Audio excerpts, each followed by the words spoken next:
렘브란트가 그린 설교하는 세례자 요한 그림을 보면은 한 가지 색을 가지고 거의 짙음과 옅음을 아주 잘 그리면서 이걸로 밝고 어두움을 표현한단 말이에요. 그러니까 밝고 어두움 속에서 렘브란트가 그림의 메시지를 담고 있기 때문에 이게 막 다른 그림처럼 아주 선명한 그림이 아니란 말이에요. 선명한 그리지가 않아요. 엷은 갈색과 황토색으로 이제 밝은 곳을 찾아갖고 채색을 하고 그러거든요. 근데 그림을 가만히 살펴보면은 요한에게 지금 귀 기울이고 있는 사람들의 모습들이 확대해서 보면은 다 가난한 그냥 일반 서민들이에요. 일반 서민들, 가난한 일반 서민들의 모습들이 여기 앉아갖고 주님의 말씀을 듣고 있어요. 또 한쪽에서는 어린아이들이 막 장난치기도 하고 있고, 어린아이들끼리 우는 아이를 달래는 여인의 모습도 있고, 또 포도를 두고 막 다투는 아이들의 모습도 막 보이고 그러거든요. 그러면서 또 한쪽에는 항상 등장하는 게 사두개인, 바리새인, 종교 지도자들이 모여가지고 요한의 말을 등지고 서로 수근수근거리는 거죠. 저 사람이 누구냐. 그런데 이 모습과 똑같은 모습이 나중에 그대로 반복이 되는 거죠. 예수님의 집회에서. 예수님의 그림도 보면은 실제로 예수님께서 산상수훈이라든가 말씀을 할 때도 모든 사람이 다 들은 게 아니고 한쪽에서는 계속 의심하고 혹은 감시하려고 왔던 사람들이 있단 말이에요. 이렇게. 똑같은 은혜의 자리인데도 불구하고 누군가는 거기가 은혜의 자리지만 누구한테는 어떻게 하면은 흠을 잡을까? 어떻게 하면은 저기서 실수를 꼽아낼까? 그것만 고민하는 사람들이 이제 있는 거죠. 렘브란트의 이 그림은 굉장히 좀 황량한 느낌이 들어요. 3, 4, 5 사람들이 모여가지고 말씀을 듣는 건데 이건 당시 렘브란트 당시에 네덜란드 암스테르담 유대인 거리를 스케치해서 그린 그림이라고 알려져 있습니다. 그런데 보통 세례 요한은 지금 본 것처럼 광야가 자기의 삶의 터전이잖아요. 그렇죠? 광야에서 낙타털을 입고 메뚜기 먹고 사는 사람이에요. 피부가 좋을 리가 없죠. 피부가 좋을 리가 없고 굉장히 거칠고 어떻게 보면 지저분하고 되게 야성적이고 그런 이미지가 있는데 다빈치는 세례 요한을 너무 아름답게 그렸어요. 다빈치 같이 세례 요한을 아름답게 그린 사람은 없을 거예요. 저게 세례 요한이 맞아? 할 정도로. 근데 세례 요한이 맞다고 할 수 있는 이유가 그림을 잘 보면요. 그 요한 뒤에 나무 십자가가 있어요. 막대기가. 이 그림에서는 잘 안 보일 수 있는데 다른 그림 찾아보면 보여요. 그래서 이 세례 요한이구나. 그렇게 알 수 있는 대목이죠. 여기서 세례 요한은 상반신이 나체로 돼 있잖아요. 그러면서 빛을 받고 있죠. 그래서 굉장히 빛을 발하고 있잖아요. 이 메시지는 이 사람이 빛이라는 게 아니에요. 이 사람이 빛을 나타내고 빛을 예언하고 빛의 길을 준비하려고 온 사람이다. 그 메시지가 같이 있는 거죠. 이게 세례 요한의 모습. 다빈치는 세례 요한을 남성인지 여성인지 참 헷갈리게 그린. 근데 다빈치의 그림 중에는 그런 그림이 참 많아요. 사도 요한도 남성인지 여성인지 알아보기 힘들게 그려놓은 게 있고 좀 중성적인 모습으로 많이 그려놨죠. 다음은 카라바조의 그림을 좀 보려고 해요. 세례자 요한의 참수 그림인데 요한은 결국 헤롯에게 죽죠. 헤롯 왕가의 이야기는 다음 시간에 따로 정리해서 한번 하려고 합니다. 아버지 헤롯 대왕이 있고 헤롯 대왕이 죽은 다음에 그 아들들이 땅을 나눠서 통치한단 말이에요. 근데 갈릴리 지역을 통치하던 사람은 헤롯 안티파스예요. 헤롯 안디바라고 알려진. 그 헤롯 안디바가 예수님의 십자가 고난과 관련해갖고 관련 있는 안디바지요. 근데 그 헤롯이 세례 요한을 참수한 헤롯이거든요. 헤롯의 형제 중에 빌립이라는 형제가 있었는데 그 빌립의 아내인 헤로디아가 있어요. 근데 그 헤로디아를 이 헤롯 안디바가 취해서 부인으로 삼았잖아요. 근데 부인을 삼는데 그냥 삼은 게 아니고 자기 본처하고는 이혼을 했잖아요. 이혼을 해서 돌려보내고 아내를 삼은 거거든요. 근데 본처도 대단한 사람이에요. 당시 나바테안 왕국이라고 대단한 큰 나라인데 그 나라의 공주거든요. 결국 이것 때문에 전쟁이 일어나요. 나중에 전쟁이. 그 아버지가 전쟁을 일으켜서 아주 큰 어려움을 겪게 되죠. 훗날 사람들은 이 전쟁으로 이렇게 우리가 어려워진 이유를 어떻게 봤냐면 세례 요한이 죽은 거에 대한 하나님의 심판으로 봤어요. 실제 역사에서는. 되게 중요한 사건입니다. 그만큼 이 헤롯 안디바가 헤로디아와 결혼하는 사건은 되게 정치적으로도 그렇고 종교적으로도 그렇고 예민하고 중요한 사건인데 세례 요한이 이거에 대해서 공개적으로 비판을 했거든요. 비판을. 이거에 대해서 헤롯이 세례 요한의 어떤 마음을 가지고 오셨는지 마태복음과 마가복음이 조금씩 설명이 틀려요. 마태복음은 헤롯이 요한을 막 죽이고자 해요. 죽이고자. 분노해서. 근데 마가복음은 헤롯이 요한을 굉장히 비판하고 싫어하지만 동시에 그 사람이 의로운 사람임을 알아요. 알기 때문에 또 그 말을 귀 기울이면서 죽이는 거는 망설이죠. 그러니까 어떻게 해요? 헤로디아가 죽이려고 잔치를 할 때 자기 딸 살로메로 하여금 춤을 추게 한 다음에 거기에서 헤롯을 만족시키잖아요. 헤롯이 너의 소원을 다 들어주겠다 했을 때 살로메가 세례 요한의 목을 달라 하는 마음에 죽이는 거 아니에요.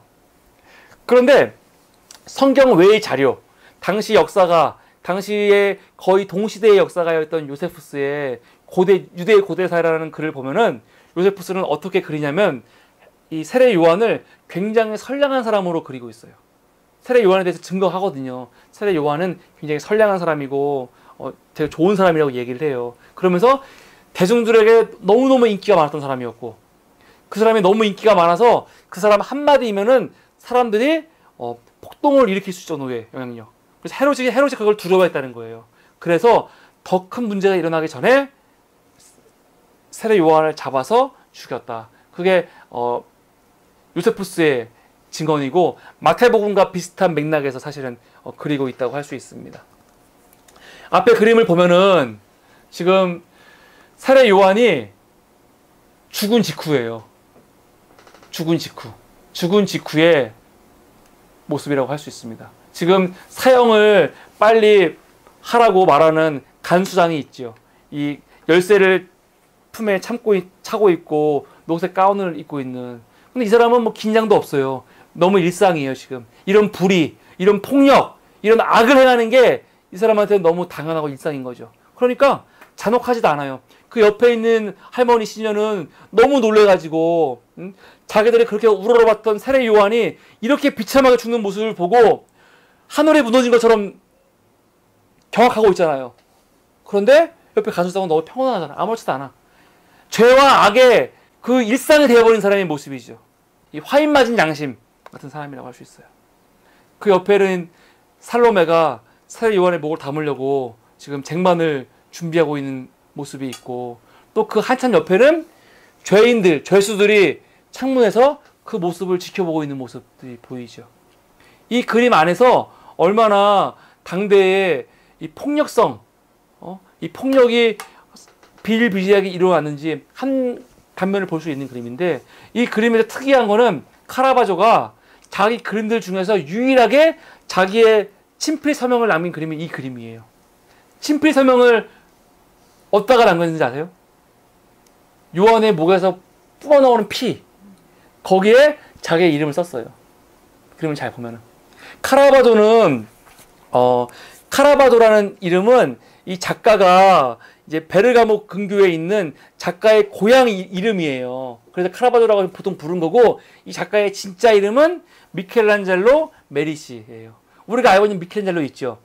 똑같은 이름, 같은 이름이에요. 같은 이름. 이름이 같아요. 그러니까 미켈란젤로라는 이름을 가진 두 명의 천재작가가 있었어요. 우리가 알고 있는 미켈란젤로와 바로 이 카라바조죠.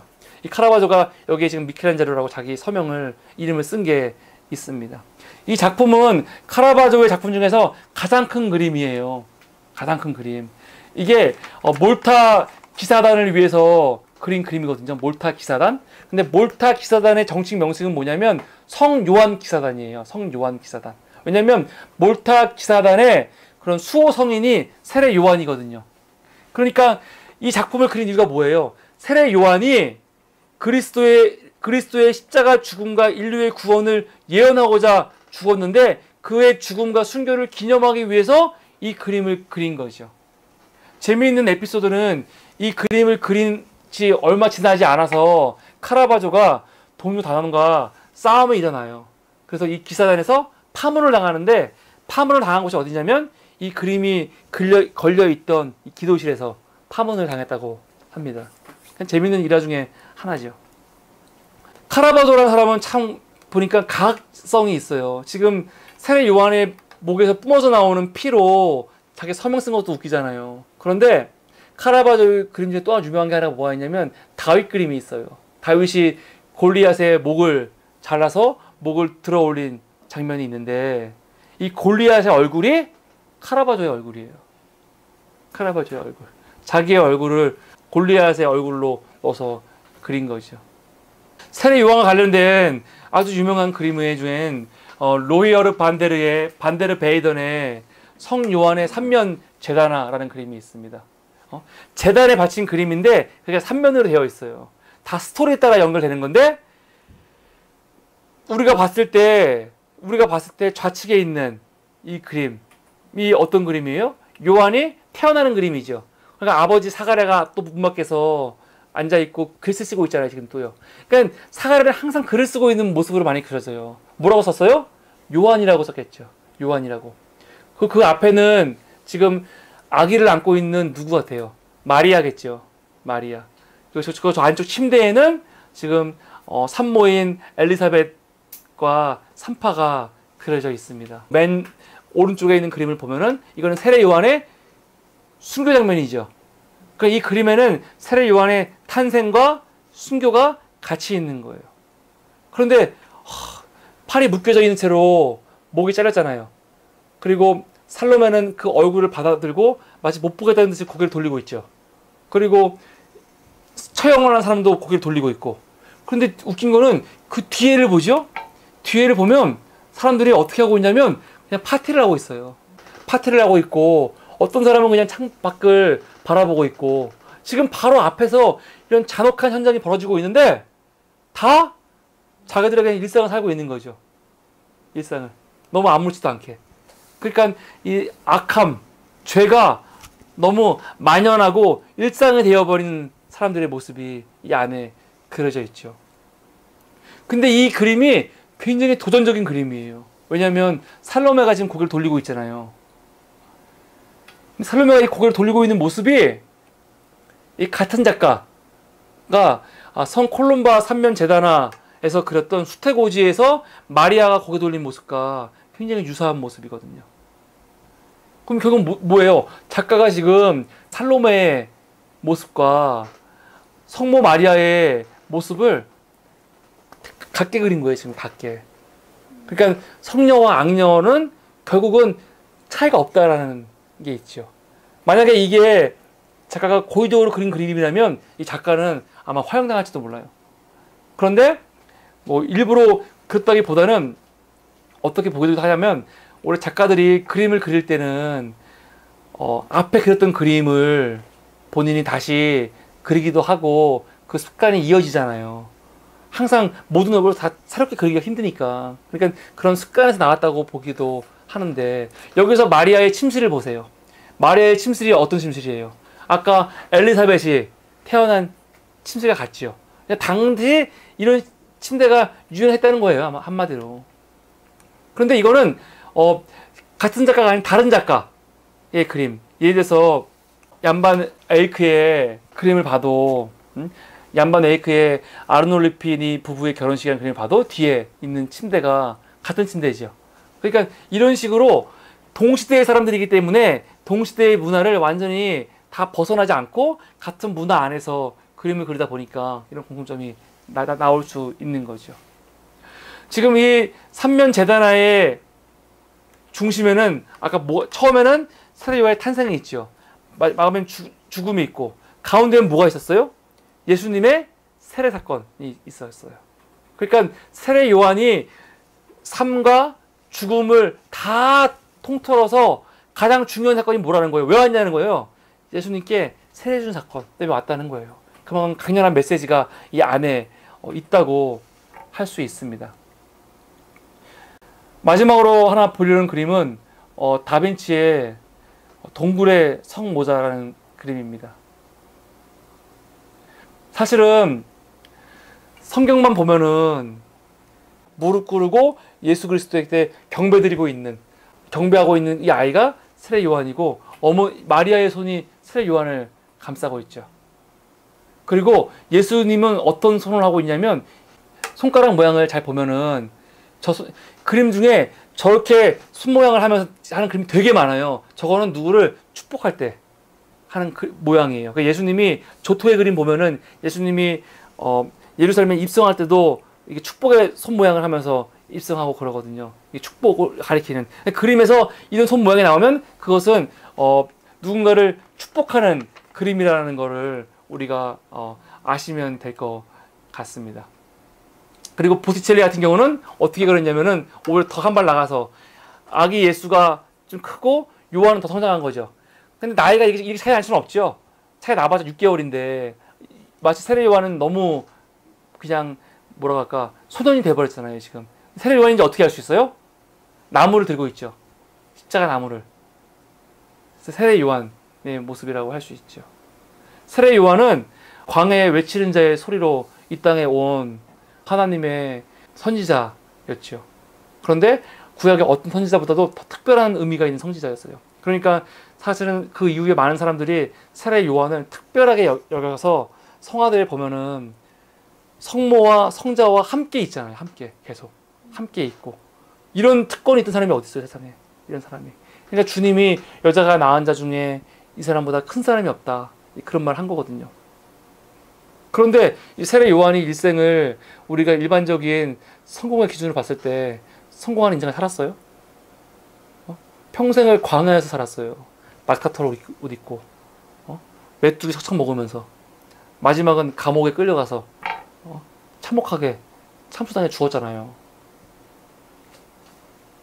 그런 사람을 예수님과 구약은 그렇게 위대하고 훌륭한 사람이라고 예언했었고 그 위대한 사람이 이 땅에 와서는 고작 한 일이 사람들한테 보여지기에는 광야에서 살다가 결국 잔혹하게 죽은 30대 초반에 죽은 사람밖에 안 되는 거거든요.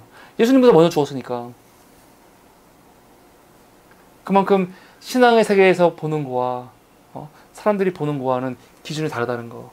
우리가 그런 것들을 좀 요한을 통해 볼 수 있는 것 같습니다.